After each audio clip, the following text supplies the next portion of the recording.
a donde quiera que vayas y donde quiera que estés. Como familia estamos conectados. Y hoy, más que ayer, nos conectamos para estudiar juntos la Biblia, como familia de Centro Bíblico El Camino.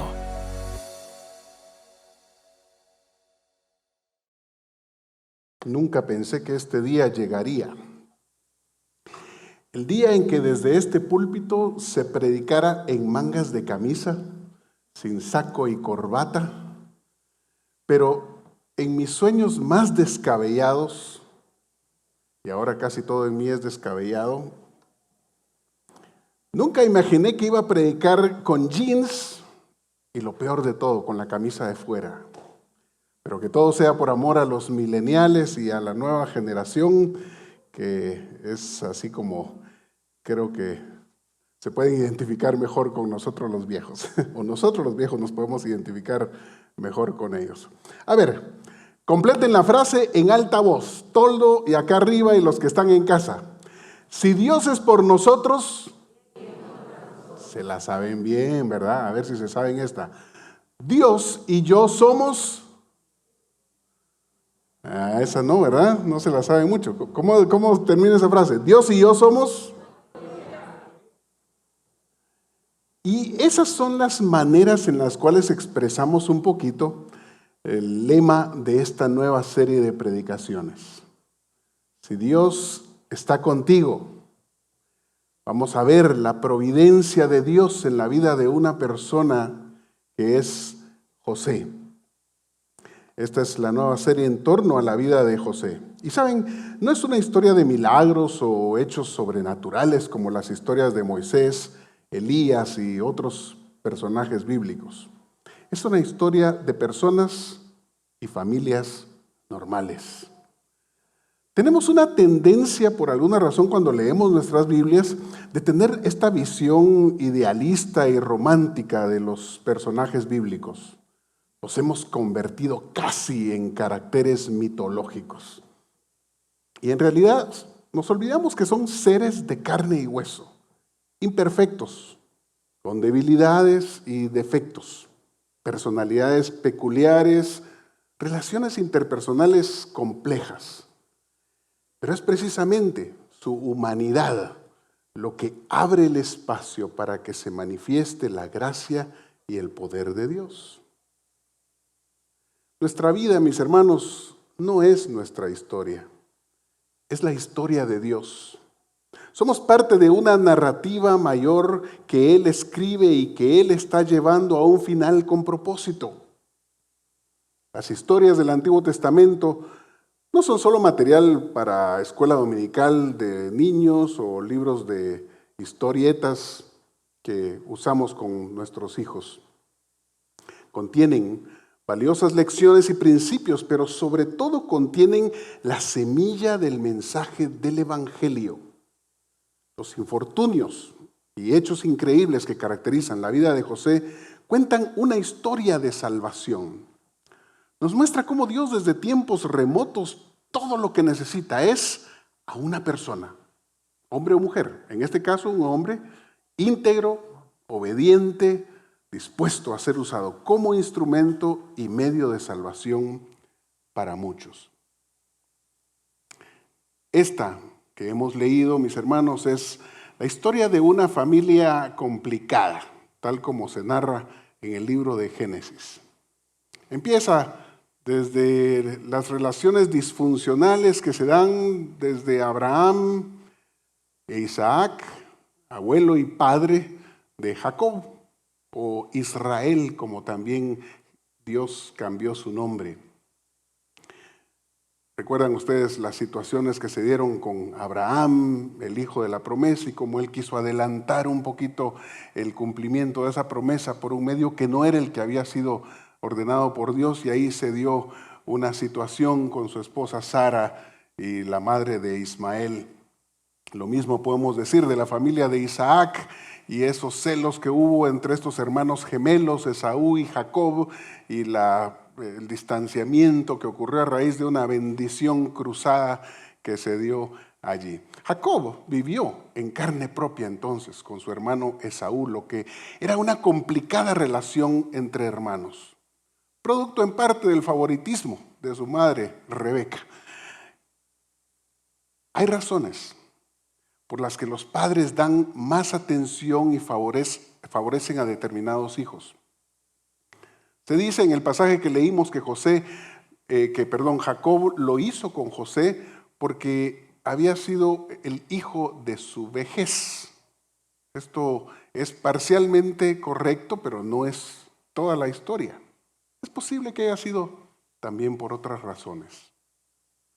Los padres y los adultos en general tenemos la tendencia a favorecer siempre a los más débiles, a los menos aventajados.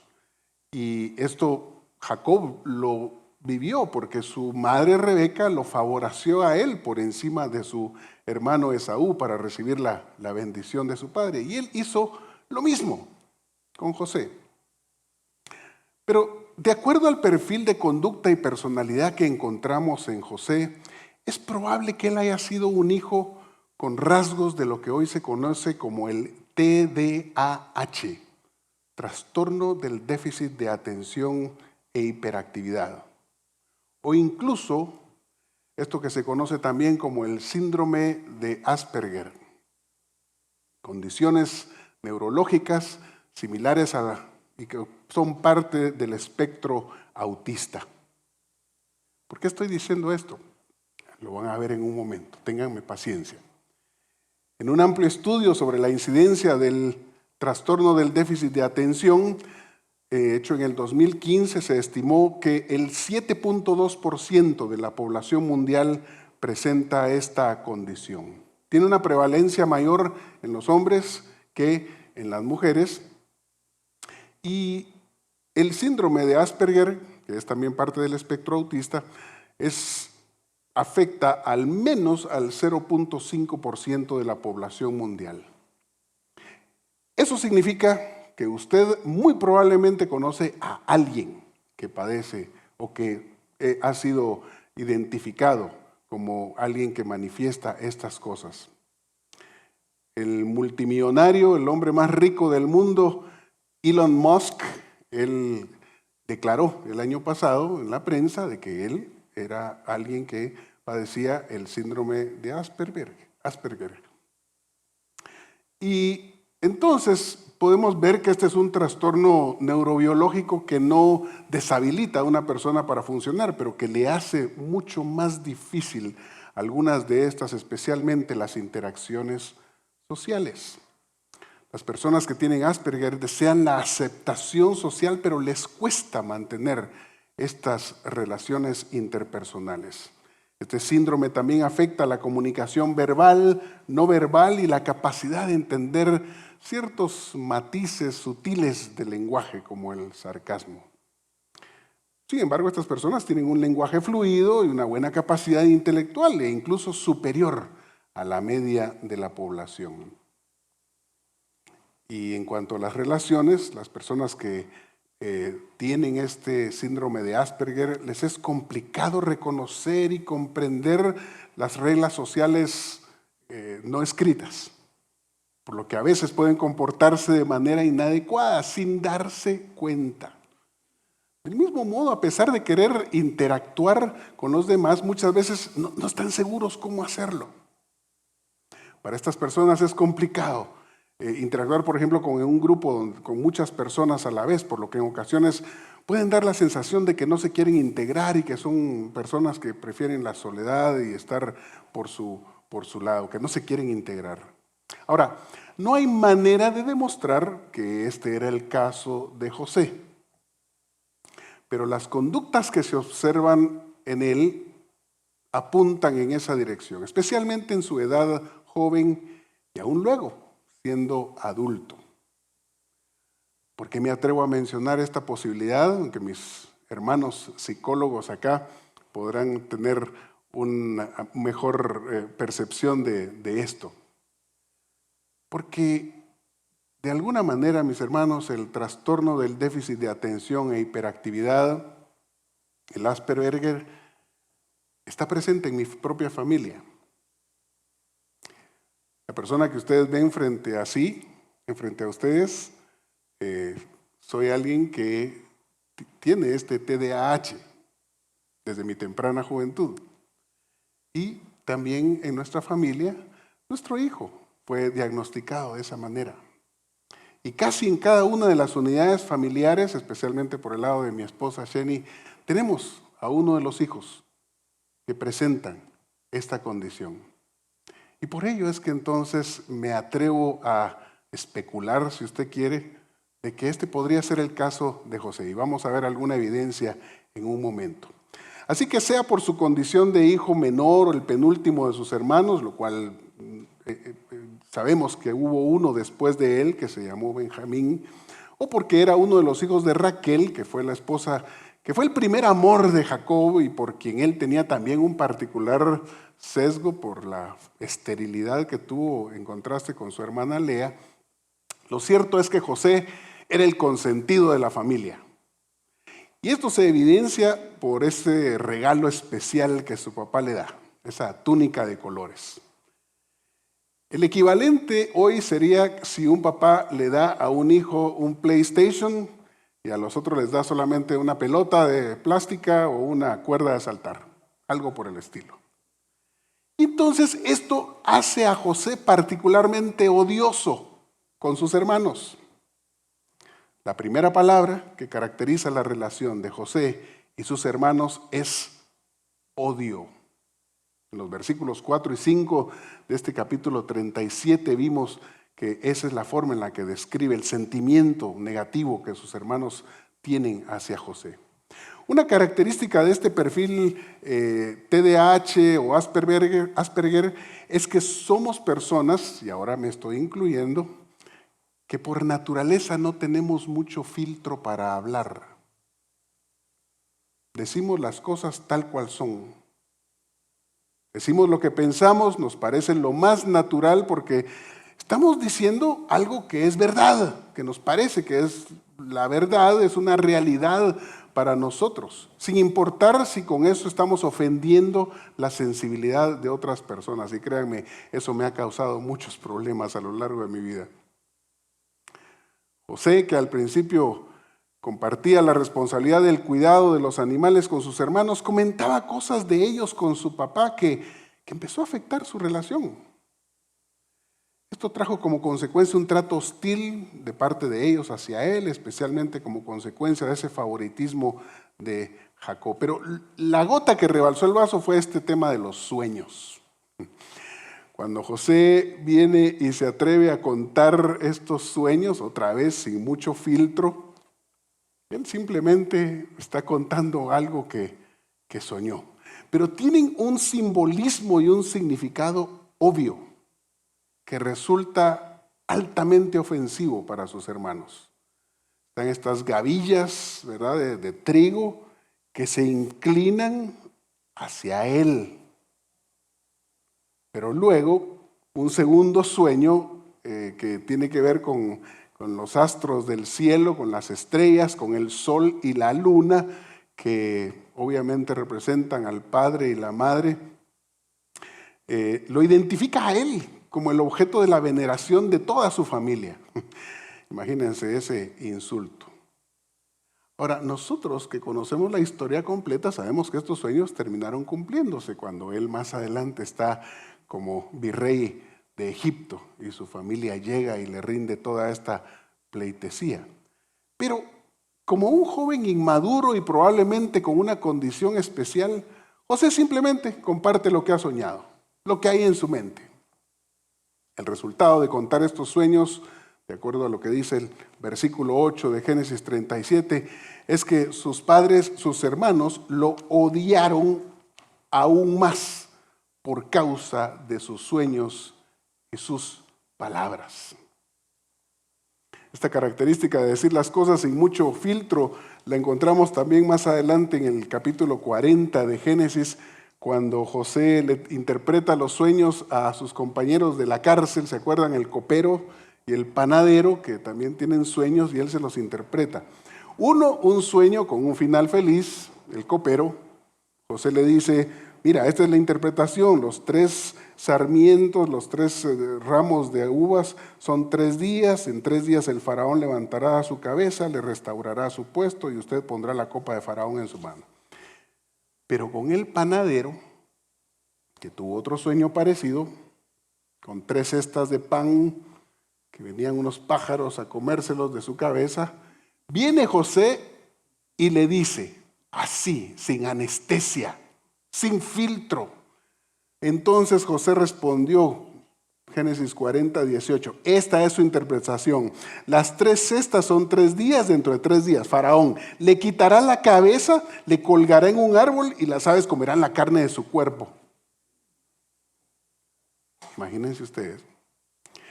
Yo creo que en nuestros días hubiéramos dicho, pues fíjese, señor panadero, que realmente a usted no le va a ir muy bien dentro de 3 días, ¿verdad? Pero esperemos a ver qué pasa. ¿No es así como usted lo diría? Esperemos a ver qué sucede. Mire, prepárese nada más, dentro de 3 días va a pasar algo, pero es mejor que esperemos. Algo, pero no. Este joven viene y declara lo que dice, de lo que piensa. Dice lo que para él es realidad, es real. Otra marca de disfuncionalidad familiar que encontramos en la familia de Jacob es la envidia, de acuerdo al versículo 11 ahí del capítulo 40. Nos dice que el proteccionismo del papá, los privilegios especiales que José gozaba, despiertan este otro sentimiento en sus hermanos que es altamente destructivo. Mis hermanos, este tipo de disfuncionalidad familiar caracterizadas por odio, por envidia, no es exclusiva de las familias de la antigüedad, aunque viene desde el principio. La primera familia disfuncional fue la primera familia. ¿Se acuerdan? Caín y Abel. Estos conflictos entre hermanos se dan desde el mero principio de la historia de la humanidad. Y es muy difícil entonces, aún al día de hoy, encontrar una familia que funcione de una manera totalmente saludable. Cosas como odio, envidia, celos entre hermanos, trato hostil de un miembro de la familia hacia otros, es parte de nuestra experiencia cotidiana. Entre tanto, haya miembros en nuestras familias que no comparten nuestro mismo punto de vista, nuestros mismos valores o principios, habrá problemas. Nuestras comunicaciones y relaciones pueden ser altamente destructivas.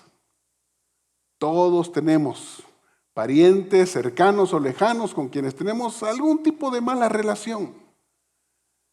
Las vivencias de conflictos, discusiones, ofensas, malentendidos, chismes, intrigas, celos, que nos hacen mejor poner distancia con algunos familiares a los que tenemos que saludar o ver por lo menos un par de veces al año, algún cumpleaños o celebración familiar.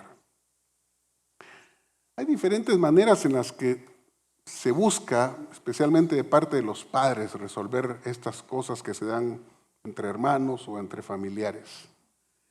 Una poco recomendable es la clase de intervención paternal que Jacob hace con sus hijos. Leímos ahí cómo es que Jacob hace con José y sus hermanos, les forza una situación en la que prácticamente les obliga a que se junten para que ver si se pueden llevar bien. Eso es lo que intenta hacer al enviar a José en esa misión especial, ¿no? De buscar a sus hermanos que se habían ido a apacentar los rebaños a cierta distancia. Vemos que José ya no apacentaba los rebaños, como se nos dice al principio del capítulo, sino que él se quedaba en casa. Aparentemente Jacob tenía este proteccionismo con su hijo José y a sus hermanos mayores los enviaba a seguir haciendo las tareas de casa. Y entonces lo envía y él parte hacia Siquem. Jacob lo envía para saber acerca de ellos. Ahora, este es un recorrido, es una jornada de aproximadamente unos 70 kilómetros al norte del campamento familiar que estaba ubicado en Hebrón. Entonces José emprende esa travesía hacia Siquem, que está más o menos 70 kilómetros al norte, y al llegar ahí no los encuentra. Ahora, aquí en el pasaje encontramos un episodio que no lo leímos, pero que es interesante que esté acá en nuestras Biblias. Y uno dice, bueno, pero ¿eso en qué contribuye a la historia? Nos ayuda a conocer mejor el perfil y la personalidad de José.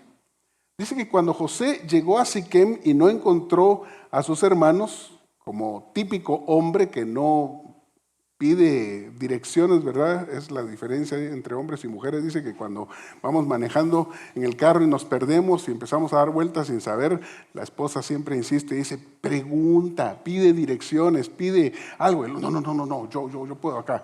Aunque ahora con Waze es muy difícil perderse, ¿verdad? Y con la ayuda de los navegadores modernos que tenemos. Bueno, José, como típico hombre, dice ahí en el pasaje que empezó a dar vueltas por el campo. Estando él dando vueltas por el campo, un hombre lo encontró y el hombre le preguntó, ¿qué buscas? Hasta que alguien viene a ofrecerle ayuda, entonces José recibe ayuda.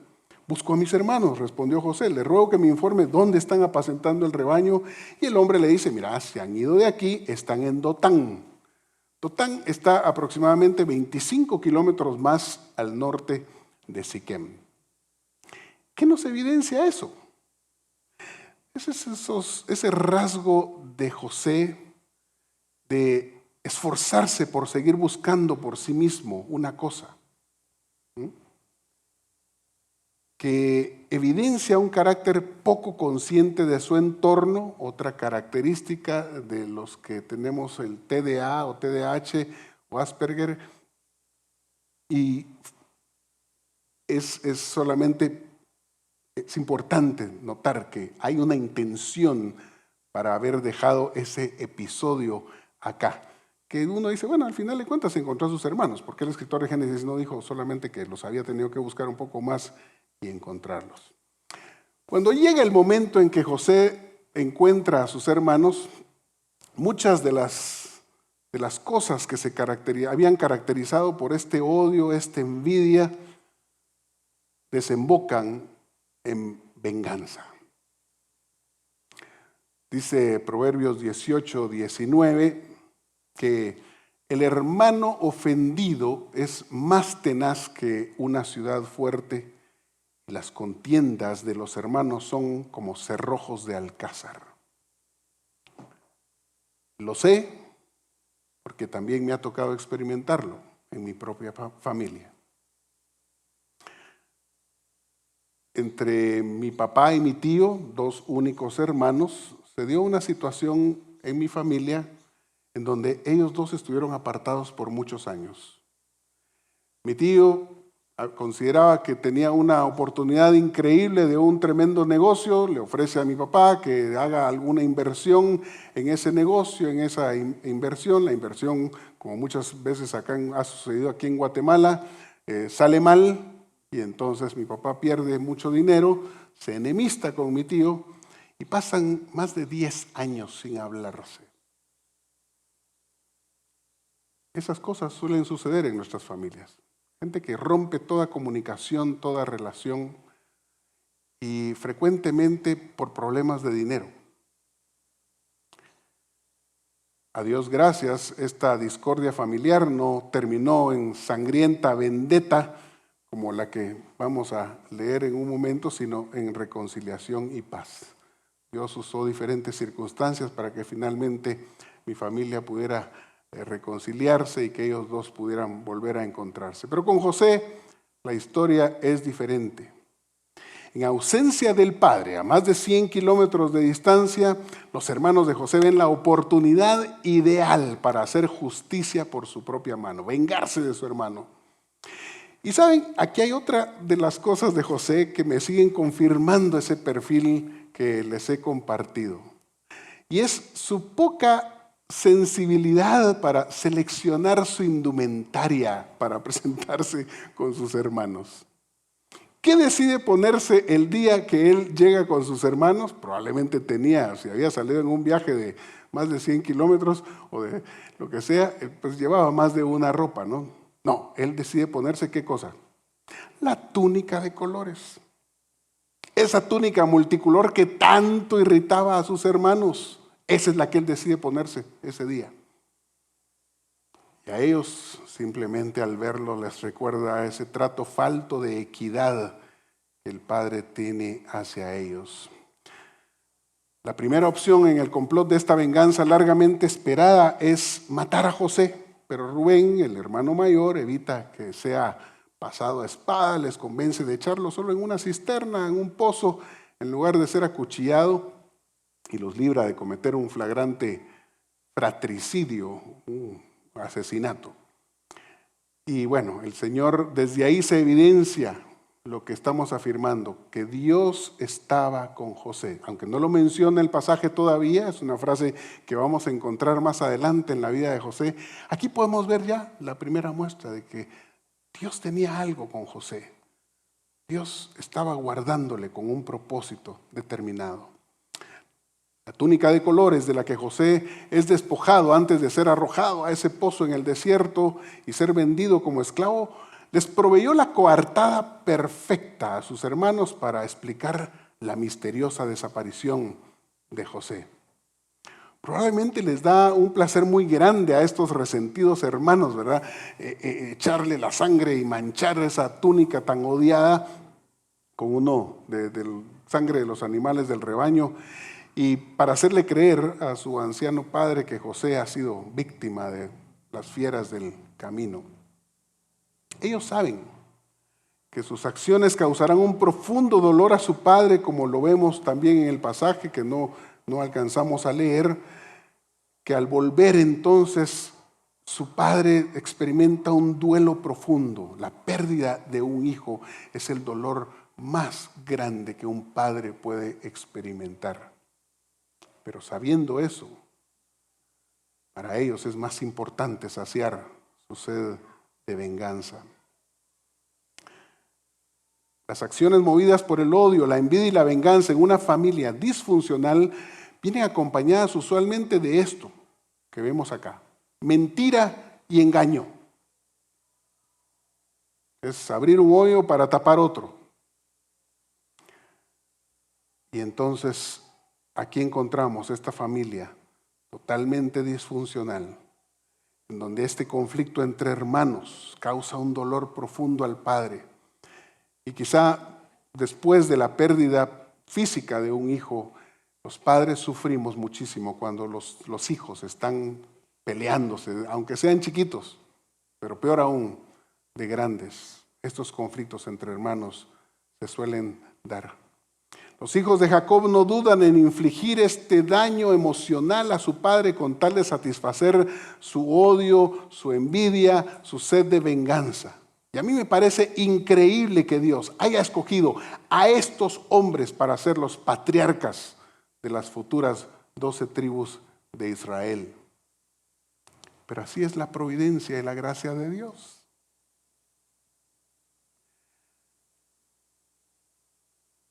Dejemos por un momento esta familia de la antigüedad entonces y ahora trasladémonos al aquí y ahora. Hermanos, no es fácil ser parte de una familia disfuncional. Lo digo otra vez por experiencia propia. Mis padres se divorciaron desde que yo tenía 5 años de edad.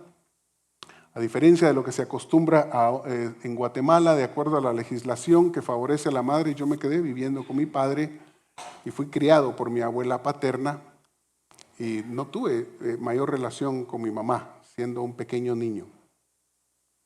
Violencia intrafamiliar, malos tratos, segundos matrimonios, hijos de un lado y por otro también, medios hermanos, etc. Al día de hoy, mis relaciones familiares, especialmente con parientes políticos, gente de mi familia que no son parientes consanguíneos, es complicada. No es fácil. Es más frecuente para nosotros encontrarnos viviendo vidas de telenovela, donde los celos, las intenciones ocultas, la hipocresía, la mentira, son parte de la cultura familiar. A pesar que de labios decimos, lo más importante es la familia. En la práctica, a los que nos cuesta más aguantar a veces, es a los miembros de nuestra propia familia. Ciertamente, estas complicaciones a veces no se dan tanto de padres hacia hijos, porque los padres siempre van a amar a los hijos, pero entre hermanos o entre otro tipo de parientes y de relaciones, las cosas sí se complican. El problema de algunos papás puede ser más bien como el mismo que Jacob. No estamos expresando ese amor que tenemos por nuestros hijos de la manera más adecuada. Y muchas veces nuestra intervención solamente complica más las cosas en lugar de remediarla, como sucedió en el caso de Jacob, forzando una situación allí. Odio, envidia, venganza, mentira. Es lo que encontramos en esta familia, pero ellos no son los únicos. Estas son las cosas que caracterizaron a la familia de Jacob, el inicio de esta historia de José. Circunstancias trágicas, consecuencias indeseables por una conducta inmadura e irreflexiva de parte del joven José. Pero el Señor estaba con José. Dios le había escogido con un propósito especial. Dios permite que el joven José pase por estas circunstancias difíciles para mostrarle que él tiene un propósito. Está preparando el escenario para una manifestación especial de su gracia y su poder. De ser un hijo disfrutando toda clase de privilegios y comodidades, termina siendo vendido como esclavo en una tierra lejana. Estoy seguro que muchos nos sentimos un poco como José, esclavos del trabajo, de las deudas, de relaciones rotas, víctimas de injusticia y rodeados de conflictos que no nos explicamos de dónde salieron. Lo más fácil al evaluar nuestra situación familiar o cualquier circunstancia en la que nos encontremos, en donde estamos siendo objeto de un trato hostil o injusto, es que victimizarnos. Nuestro lado de la historia siempre nos va a poner a nosotros en el papel de víctimas de los demás. Y a veces no nos damos cuenta que realmente hemos hecho cosas, hemos dicho palabras que han provocado reacción negativa de parte de los otros miembros de nuestra familia o de personas en el trabajo, donde quiera que tengamos estas relaciones complicadas y enredadas, y solo estamos cosechando el resultado. Es muy difícil darse cuenta de eso. A veces necesitamos que alguien más venga y nos ayude a hacerlo. Pero en la providencia de Dios, Él usa aún esas circunstancias difíciles para avanzar su propósito. ¿Saben? El caso de Jesús no es muy diferente. La familia de Jesús probablemente no califica para ser considerada una familia disfuncional, pero tenemos evidencia de que la familia de Jesús estaba lejos de ser una familia ideal. Usted dice, este ya es como tercera herejía que le escucho decir a este hermano en este mensaje. Hay un par de incidentes que indican que a partir del inicio de su ministerio, Jesús fue malentendido por parte de sus familiares, quienes llegaron a pensar que él se había vuelto loco. Así lo dice Marcos 3:21, cuando dice que sus parientes vinieron a buscar a Jesús y quisieron hacerse cargo de él, imagínense eso. Fueron para hacerse cargo de él porque decían, está fuera de sí, ya perdió la cabeza. A este necesitamos llevárnoslo, si es necesario por la fuerza, de regreso a la casa, porque todo lo que está haciendo está armando mucho alboroto. Jesús tampoco tuvo padres perfectos, tal como se indica en el incidente de Lucas capítulo 2. Estuvo perdido por 4 días. Y luego cuando Jesús les da la explicación de por qué se había quedado en el templo, dice que ellos no lo entendieron. Pero a pesar de ello, Jesús estuvo sujeto a ellos. Cuando sus parientes, su madre y sus hermanos, dice que lo buscan en otra ocasión, en Lucas 8 y también en pasajes paralelos de Mateo y Marcos, leemos que le dijeron: mira, tu madre y tus hermanos te buscan. Jesús redefine las relaciones familiares verdaderas, identificando a sus discípulos como su nueva familia. Mi madre y mis hermanos, dice Jesús, son los que oyen la palabra de Dios y la hacen. Extendiendo, dice, su mano hacia sus discípulos, dijo: aquí están mi madre y mis hermanos. Todo el que hace la voluntad de mi Padre que está en los cielos, ese es mi hermano y hermana y madre. En otra declaración sumamente polémica, como muchas de las que hizo Jesús, él afirma: no he venido para traer paz sino espada, porque he venido para poner en disensión al hombre contra su padre, a la hija contra su madre, a la nuera contra su suegra, y los enemigos del hombre serán los de su misma casa. Mateo capítulo 10, versículos 34 al 36. Las palabras y hechos de Jesús también le causan un efecto en las autoridades religiosas de su tiempo, que le hacen objeto de odio y envidia, convirtiéndose en sus enemigos acérrimos. Lo capturan, lo condenan a muerte, y al llegar a ese punto de la historia de Jesús pareciera que todo apunta en dirección al desastre. Todos los sueños y expectativas de los discípulos se empiezan a derrumbar.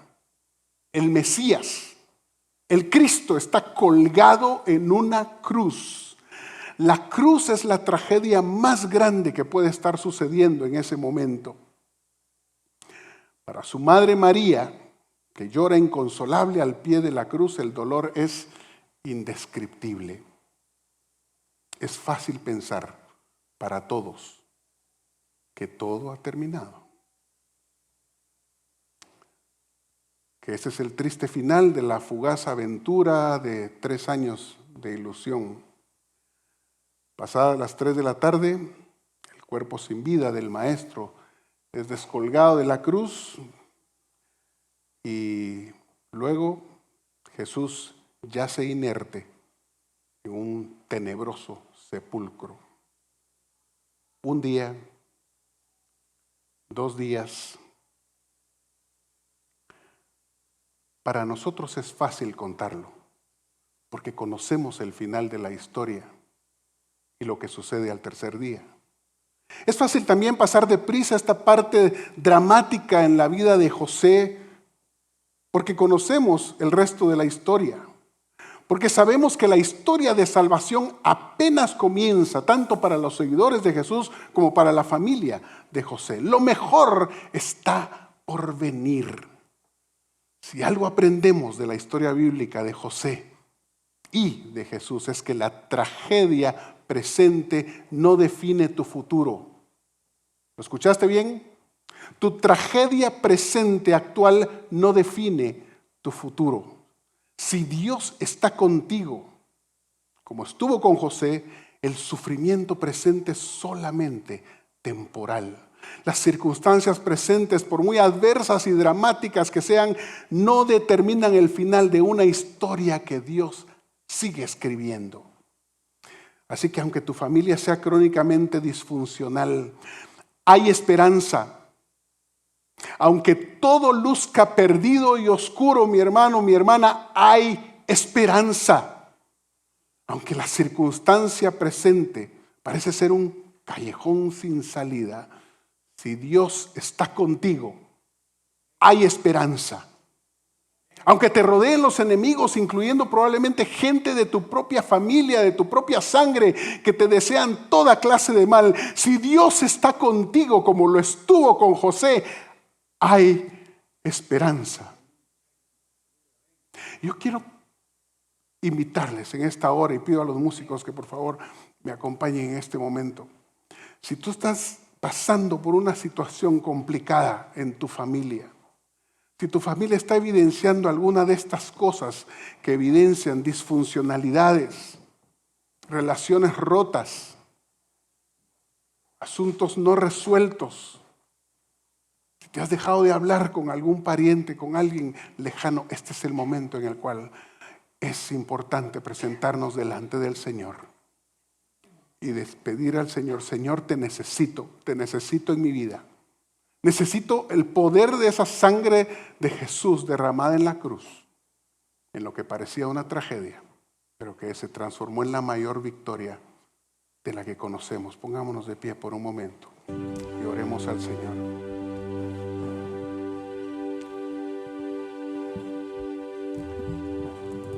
Gracias, Señor, en esta hora. Nos presentamos delante de ti, aquellos de nosotros que necesitamos una intervención sobrenatural de tu parte. Para aquellos de nosotros para quienes la historia apenas comienza, pero que estamos viviendo hoy una situación incómoda, de esclavitud. Somos objeto probablemente de odio, de envidia, de venganzas, de cosas que no nos explicamos de dónde vinieron, pero que están llenando nuestro corazón de angustia y preocupación. Esas situaciones que se dan en nuestra familia, con las personas con las que nos relacionamos. Problemas que no pedimos tener, circunstancias que llegaron probablemente fuera de nuestro control y otras de las que probablemente sí somos responsables. Queremos pedirte en esta hora, Señor, y así como estuviste en la vida de José, así como aprenderemos en los siguientes domingos de la forma en la cual tú intervienes en esas relaciones, en esas circunstancias, te necesitamos, Señor. Que el poder de la sangre de Cristo, derramada en la cruz del Calvario, pueda obrar ese propósito perfecto en nuestra vida. Que aunque el momento presente muestra un panorama sombrío y sin esperanza, nosotros esta mañana confesamos que hay poder en la sangre de Cristo. A donde quiera que vayas y donde quiera que estés, mantente conectado con Dios. Y también conéctate con nosotros a través de nuestras redes sociales. Hasta pronto.